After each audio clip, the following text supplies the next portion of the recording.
Bonjour à tous, c'est David de la chaîne Norme Vert, bienvenue dans cette nouvelle vidéo. Aujourd'hui on va voir ensemble comment sortir du véganisme et du végétalisme et avoir une alimentation omnivore. Alors j'ai décidé de faire cette vidéo pour répondre à Aude et à toutes les personnes qui ont pris conscience que le végétalisme n'était pas du tout adapté à leur métabolisme et qui décident de retourner à une alimentation omnivore. Donc Aude, ça fait 10 ans qu'elle est végane. Elle a un poids très très faible, à tel point que quand elle m'a contacté il y a quelques temps, je me suis vraiment inquiété. Je lui ai dit en urgence de remanger des protéines animales et puis d'aller voir un thérapeute. Apparemment, elle était suivie par un médecin qui ne trouvait pas anormal qu'une femme de pas tout à fait 40 ans avait le poids d'une fillette de 10 ans. Donc voilà, moi ça me paraît quand même grave qu'il y ait encore aujourd'hui des médecins qui soient pro-vegan, pro-végétalisme et qui ne voient pas les choses telles qu'elles sont. C'est quand même pas normal qu'une femme de 37 ans elle ait plus ses règles, qu'elle fasse de l'ostéoporose, qu'elle ait des problèmes digestifs, qu'elle soit anxieuse et qu'elle soit dans un tel état de dénutrition. Donc comme vous le savez, le véganisme, le végétalisme, c'est pour moi une utopie totale. Ça n'existe pas dans la nature, ça n'existe nulle part, à part dans la tête de certaines personnes qui pensent que ça va régler le problème de la maltraitance animale, alors que ça ne règle rien du tout. Quand vous êtes végane et que vous achetez des produits industriels, vous êtes responsable de la destruction des insectes, des petits oiseaux, des petits mammifères qui se nourrissent des oiseaux et des insectes. Moi, je vis à la campagne, je sais de quoi je parle. Je suis entouré de ce qu'on appelle des champs de mort, c'est-à-dire des champs dans lesquels il n'y a plus rien qui vit, absolument plus rien. Donc être végane, manger des produits végétaux et soutenir ce type d'agriculture, pour moi c'est une aberration. Un vrai végane, c'est celui qui va manger des produits qui viennent de petits producteurs, des produits locaux, des produits dans lesquels il n'y a pas eu l'usage de pesticides, d'insecticides et de tout ce que vous voulez, dans lesquels il n'y a pas eu l'usage d'engrais chimiques. Voilà, pour moi ça a un intérêt. Mais croire que sous prétexte qu'on mange des produits animaux, on n'entraîne pas la destruction d'animaux, c'est complètement aberrant en fait, c'est utopiste. Ça montre à quel point en fait aujourd'hui les gens sont complètement déconnectés de la nature. Ils ne savent même pas comment sont cultivés les aliments qu'ils mangent. Bon alors après, moi je me suis inscrit pour m'amuser sur un groupe sur Facebook d'alimentation crue, d'alimentation végétale. Quand on voit les recettes, moi ça m'horripile. C'est des recettes qui ont systématiquement de la noix de cajou, des avocats, de l'huile de coco, de la noix de coco, des oléagineux qui viennent de très loin, des noix du Brésil, des noix de macadamia, etc.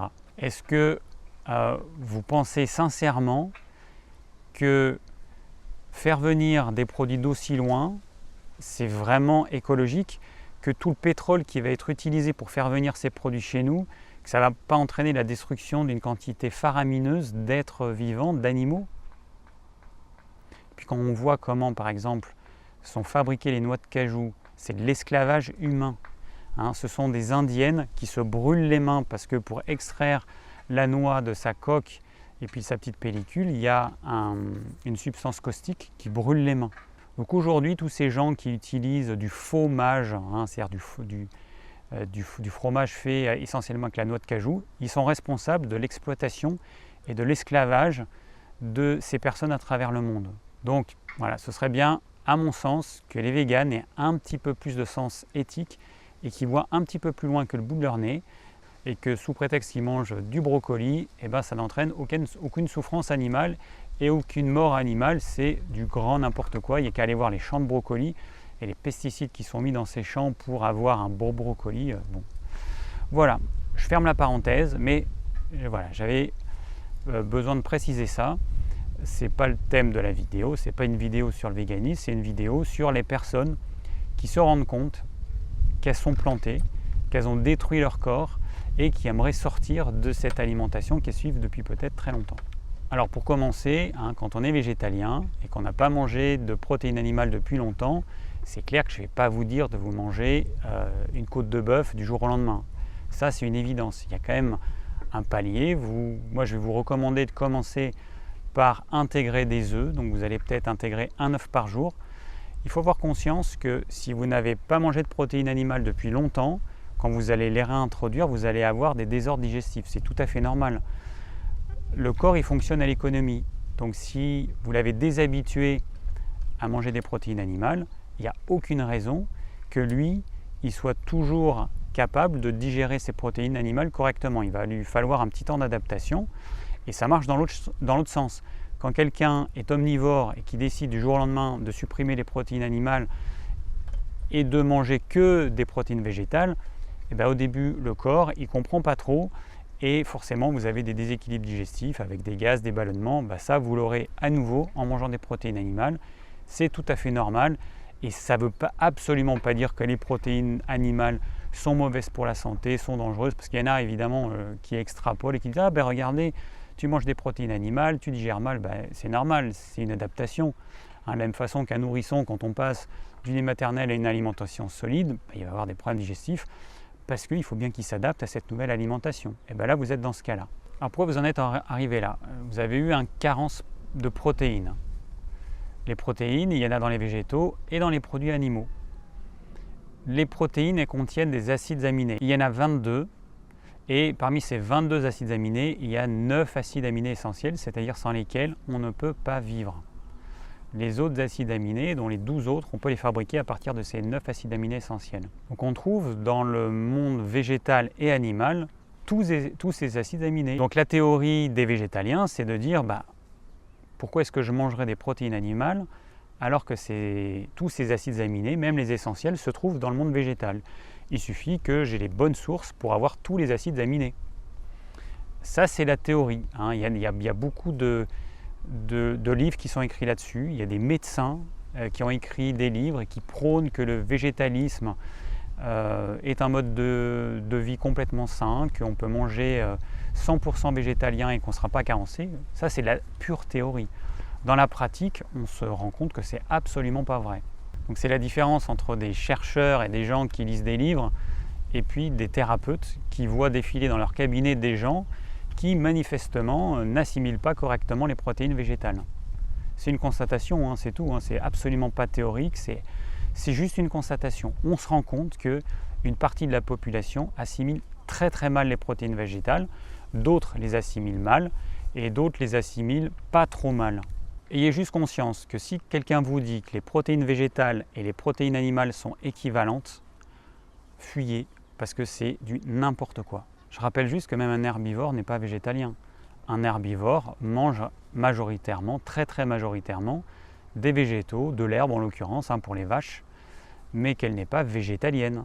Elle va manger des insectes, des œufs d'insectes qui sont contenus naturellement dans l'herbe et cet apport de protéines animales en petite quantité va lui permettre d'avoir tous les acides aminés dont elle a besoin. Les personnes qui sont en carence protéique, ce ne sont pas forcément des carences d'apport, ce sont souvent des carences d'assimilation. C'est qu'il y a des protéines qui sont contenues dans l'aliment, mais la personne n'est pas capable de les assimiler. Je rappelle une chose, c'est qu'on se fiche de ce qu'il y a dans l'aliment, ce qui importe, c'est ce que je suis capable d'assimiler. Donc il peut y avoir toutes les vitamines, tous les minéraux, tous les acides aminés dans tel aliment. Si je ne suis pas capable de les assimiler, ça ne sert à rien. Donc il faut raisonner en termes de produits que je suis capable d'assimiler et pas en termes d'aliments théoriquement contenant tel ou tel nutriment. Donc si je me suis rendu compte que les protéines végétales, je ne suis pas capable de les assimiler, c'est tout à fait normal.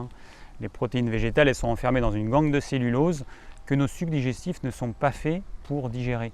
En fait, cette cellulose, elle va être dégradée, par exemple pour les ruminants qui ont plusieurs estomacs, les vaches qui ont 4 estomacs, elles vont être dégradées grâce aux bactéries. Alors est-ce que ça veut dire pour autant qu'il faut supprimer toute source de protéines végétales? Non. Parce que de toute façon, un aliment ne contient jamais 100% de protéines végétales, sauf si vous achetez, comme certains, des produits industriels de protéines végétales issues du chanvre, issues du pois. Bon, ça, c'est pas un aliment, c'est un produit industriel ultra transformé. Donc ça ne doit pas faire partie de ce que vous ingérez, c'est vraiment une cochonnerie. Ce qu'on ingère, c'est des céréales complètes, des légumineuses, des oléagineux, des bonnes huiles extraites à froid, des bonnes protéines animales. et puis des fruits et des légumes, bien évidemment. Voilà, ça c'est ce qu'on va ingérer. Mais tous les produits ultra transformés, moi je suis complètement contre. C'est des produits dénaturés, c'est des produits dévitalisés, c'est des produits qui ont été tellement transformés qu'on ne sait même pas si notre corps va être capable de pouvoir digérer cet aliment. Donc en théorie, c'est par exemple des protéines végétales qui contiennent énormément de protéines, mais que ça en contienne 50 ou même 100%. Est-ce que ça a un intérêt si moi je ne suis pas capable de les assimiler? Ça n'a aucun intérêt. Donc vous ne laissez pas berner par les petites phrases marketing qui a marqué sur ces produits-là, sur les chiffres élevés de pourcentage en protéines hyper élevés. Ça n'a strictement aucune valeur. Donc les aliments contenant des protéines végétales naturellement, évidemment, on les garde parce que ça fait partie d'un tout. Tant que ce sont des aliments bruts, on les conserve. Donc toutes les céréales complètes, toutes les légumineuses, c'est très bien. Mais ça doit être associé avec autre chose, et notamment des protéines animales. Alors un végétalien, moi je vais lui conseiller de commencer par prendre des œufs à la coque, des œufs sur le plat. Alors le jaune pas cuit, même si vous avez l'impression de peut-être pas bien le digérer au début, sachez que c'est quelque chose d'excellent, qui contient notamment de la lécithine, du bon gras. Le jaune contient plus de protéines que le blanc, les gens ont tendance à croire que c'est le contraire, non. Le jaune contient un petit peu plus de protéines que le blanc, simplement le blanc, lui, ne contient aucune matière grasse, alors que le jaune en contient, mais ce sont des bonnes matières grasses. Donc prenez des œufs de qualité, vous pouvez manger en omelette, des œufs en omelette, en brouillé, des œufs mollets, des œufs à la coque évidemment, des œufs sur le plat. L'œuf dur, je déconseille, parce que le jaune est souvent trop cuit, et ce n'est pas du tout conseillé. Je ne suis pas pour les produits laitiers, mais peut-être que pour commencer, pour varier votre alimentation, vous pourriez prendre des fromages de chèvre et de brebis au lait cru et de qualité. Alors les fromages qui sont en grande surface, vous oubliez, ça c'est vraiment de la cochonnerie. Vous oubliez, vous allez chez un vrai fromager, vous allez dans un magasin bio avec des vrais fromages bio au lait cru. Alors donc les produits laitiers, je ne les conseille pas au quotidien, mais pour un végétalien qui a envie de se remettre à manger des protéines animales, psychologiquement, je pense que ça va mieux passer que par des animaux morts, puisqu'en fait la doctrine végane parle de cadavres d'animaux morts. Bon, pour moi, c'est vraiment de la désinformation, c'est complètement débile. L'être humain a mangé des animaux depuis le début de la nuit des temps, et sans ça, il serait mort depuis longtemps. Parce qu'un être humain, on le met aujourd'hui en France, en plein hiver, à part des animaux, je ne sais pas trop ce qu'il va pouvoir manger, ce qu'il va trouver dans la nature. Il faut savoir que l'être humain a vécu plusieurs ères glaciaires, donc s'il n'avait pas pu manger des animaux, je ne sais pas comment il aurait survécu. Et du coup, génétiquement, nous sommes faits pour manger des animaux. Et si on regarde la nature autour de nous, les animaux mangent d'autres animaux. Moi j'ai des poules, les poules passent leur temps à manger des insectes, à manger des vers de terre, et s'il y a une souris qui court, s'il y a une souris qui passe, la poule va manger la souris. S'il y a un serpent qui passe, la poule va manger le serpent. Tous les animaux mangent d'autres animaux. Voilà, c'est complètement naturel et ça fait partie du cycle de la vie. On est sur Terre. Moi, je me positionne comme observateur. Imaginons qu'un extraterrestre arrive sur Terre et il observe comment se passe la vie sur Terre. Il va se rendre compte qu'il y a un cycle qui est tout à fait naturel entre les végétaux et les animaux qui vivent en symbiose, et que l'être humain, c'est, on va dire, un animal un peu évolué, mais qu'il est censé s'inspirer du cycle naturel qu'il y a sur Terre. On est censé manger des fruits et des légumes de saison, on est censé manger des produits animaux. Alors comme aujourd'hui on ne va plus chasser, du coup on élève des animaux, et comme on n'est plus nomade, on va cultiver nos fruits, nos légumes et tous les végétaux qu'on mange. Alors je ne sais pas le temps qu'il vous faudra pour vous acclimater à cette alimentation. Déjà en termes de digestion, il faudra probablement au minimum plusieurs semaines, voire plusieurs mois. Donc ne soyez pas surpris, au début ça ne va pas être top.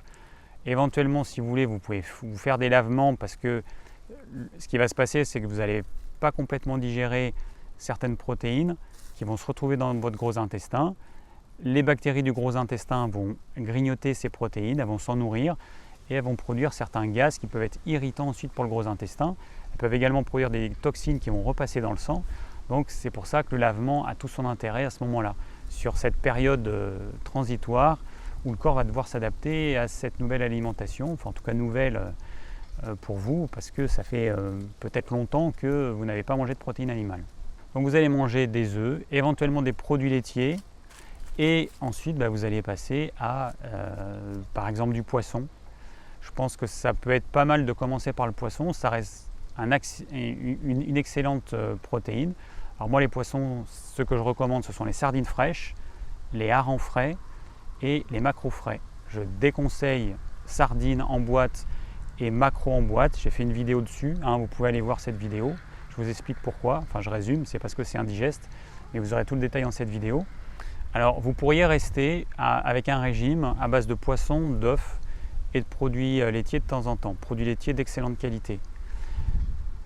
Physiologiquement, ce sera suffisant pour votre corps. Après, si vous avez envie de diversifier votre alimentation, vous pouvez manger de la volaille, vous pouvez manger de la viande rouge, vous pouvez manger de la viande de porc de temps en temps. Moi, je recommande la viande rouge maximum une fois par semaine. La volaille, vous pouvez en manger plusieurs fois par semaine sans problème. Et là encore, prenez des volailles de qualité. Il est clair que si vous souciez du bien-être animal, entre un poulet de batterie qui est tué au bout d'une quarantaine de jours et un poulet fermier, un poulet label rouge qui aura grandi plusieurs mois dans des conditions tout à fait normales. Alors ce n'est pas des conditions aussi idéales que mes poules évidemment, mais bon, ça reste quand même des animaux qui sont en liberté, qui ont une alimentation physiologique et puis qui ont un parcours, donc qui peuvent vivre leur vie d'animal tout à fait naturellement. Après, il faut avoir conscience que un animal qui a vécu toute sa vie dans des conditions normales, telles qu'on l'imagine, un animal qui a vécu dehors, une vache qui a brouté de l'herbe, des poules qui sont en liberté, qui passent leur temps à gratouiller, à manger des insectes, la partie pas agréable, ça va durer quelques secondes en fait. Quand on tue une volaille, ça dure quelques secondes. C'est comme une piqûre et puis c'est tout. La mort, c'est quelque chose qui dure quelques secondes. Donc si ma poule, elle a vécu 1 an, 2 ans, 3 ans dans des conditions idéales et qu'ensuite elle est tuée respectueusement, il faut avoir conscience que ça dure quelques secondes et que ce n'est pas une souffrance abominable. Donc c'est pour ça que si vous achetez de la viande, sous quelque forme qu'elle soit, allez vers des petits producteurs. Dans toutes les villes, il y en a. Dans toutes les grandes villes, vous allez trouver absolument tout, du pire comme du meilleur. Donc allez vers le meilleur, choisissez des petits producteurs qui font ça par passion, qui font ça dans le respect de l'animal. Et lorsque vous allez manger cet animal, vous ne serez pas responsable de sa souffrance, parce que cet animal, il aura vécu une vie heureuse. Après, quand un animal est tué, par exemple une volaille, quand elle est tuée, elle reçoit un choc électrique qui fait qu'elle ne ressent plus rien, l'animal ne souffre pas. Je pense qu'une poule qui est mangée vivante par un renard ou un chien errant, je pense qu'elle souffrira quand même beaucoup plus qu'une poule qui est tuée instantanément avec ce choc électrique. Donc c'est à chacun de choisir, c'est une décision à prendre. La viande, c'est absolument pas vital de manger de la viande. Tant qu'on a d'autres sources de protéines animales, c'est absolument pas vital. Après, il y a aussi les crustacés, il y a tout un tas de choses que vous pouvez manger. Vous pouvez manger des huîtres, vous pouvez manger des moules. Alors, pour moi, un repas type pour un végétalien qui a envie de rajouter une protéine animale, ça va être simple. Ça va être simplement de rajouter une protéine animale et de diminuer la quantité de glucides, féculents, farineux, légumineuses. Vous allez commencer votre repas avec une crudité. Alors plus vous êtes dévitalisé, plus vous êtes immunodéprimé, plus cette portion de crudité sera réduite. Limitée à un petit peu de salade parce que ça se digère très bien, mais par contre évitez les grandes assiettes de crudité si vous êtes dans ce cas-là. Ensuite vous allez manger un légume cuit, donc légumes de saison, enfin un ou plusieurs légumes cuits, légumes de saison, avec une cuisson respectueuse, à la vapeur, à l'étouffée, à basse température. Donc vous allez associer à ça une protéine animale. Alors pas de grande quantité, ça sert strictement à rien. Alors vous prendrez 100 g de protéines animales par repas. Donc ça va faire à peu près 2 œufs, ça va faire un petit morceau de blanc de poulet, 4-5 sardines, un petit morceau de fromage, voilà, vous allez intégrer ça. Alors les premières semaines, vous prendrez une protéine animale par jour. Et puis au bout d'un mois, vous pourrez en prendre 2 par jour. Parce que dans votre cas, en fait, il va falloir recharger les batteries en protéines parce que vous êtes probablement, vous avez épuisé toutes les protéines de votre corps, hein. Généralement, il y a une grande perte de poids, une grande perte de masse musculaire et de masse osseuse. Parce que je rappelle que les os, pour maintenir les minéraux dans les os, il y a besoin d'une trame protéique. Donc c'est pour ça que les personnes qui sont carencées en protéines font aussi de l'ostéoporose, de la déminéralisation, parce que les protéines sont nécessaires pour maintenir les minéraux en place dans l'os. Donc au bout d'un mois, vous prendrez une protéine animale à 2 repas par jour. Alors, encore une fois, je le répète, il ne faut pas en prendre de grandes quantités, ça ne sert strictement à rien. 100 grammes 2 fois par jour, c'est suffisant. Ce qui compte, c'est qu'il y en ait, alors suffisamment quand même, mais qu'on ait des protéines complètes qu'on peut parfaitement assimiler. C'est ça qui est important. Alors vous allez voir très rapidement votre vitalité qui va augmenter, il y a des symptômes qui vont disparaître. Alors certains, ça prendra un petit peu plus de temps que d'autres, mais vous allez vous sentir infiniment mieux. Vous allez voir que c'est comme si vous étiez en apnée depuis des années et puis que là, vous arrivez à nouveau à respirer. Donc on résume, une crudité en petite quantité, des légumes cuits, une protéine animale, un farineux féculent légumineuse. Alors vous n'allez pas tout mélanger parce que sinon ce sera un peu compliqué au niveau digestif. Un jour vous mangerez du riz complet, un autre jour vous mangerez des lentilles, un autre jour vous ferez des galettes de sarrasin, un autre jour vous ferez par exemple un houmous avec du pois chiche, un autre jour vous mangerez des lentilles corail, le jour suivant vous mangerez des pommes de terre ou de la patate douce. Voilà, vous avez compris. Faites en sorte d'avoir un repas qui est quand même assez simple à digérer. Parce que vous manquez de vitalité. Je rappelle que les enzymes, notamment les enzymes digestives, sont faites à partir de protéines. Donc ça veut dire que si vous êtes carencé en protéines, c'est normal si vous avez des problèmes digestifs. Hein. Vous n'êtes plus capable de fabriquer les enzymes qui vous permettent d'assimiler ce que vous mangez. Donc ça montre quand même à quel point on peut arriver à un état dramatique et qui est dangereux pour la santé. On arrive à un point où en fait on a beau manger, eh ben, on ne digère pas ce qu'on mange et donc on se dénutrit de plus en plus. Alors pour finir, le dessert, je suis contre. Pas de dessert lacté, pas de gâteau, pas de machin.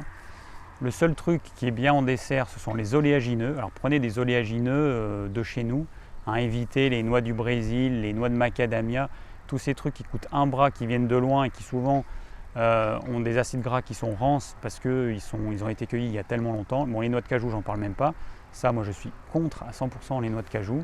C'est vraiment un truc, quand on voit qu'on récolte une noix dans un gros fruit comme ça, qui est une sorte de pomme, on récolte juste l'amande, que ça entraîne l'esclavage de millions de personnes à travers le monde. Bon, moi, je suis contre la noix de cajou. Alors, de temps en temps, si vous l'achetez dans un magasin bio, pourquoi pas de façon ponctuelle, mais ça doit vraiment être exceptionnel. Sinon, vous allez manger quoi? Ce qu'on a ici, hein. On a quoi, nous, en France? On a des noix, on a des amandes et on a des noisettes. Hein. Par exemple, le Tarn-et-Garonne, il est producteur de noisettes. Hein. Il y a des endroits pas très loin où il y a des champs de noisetiers.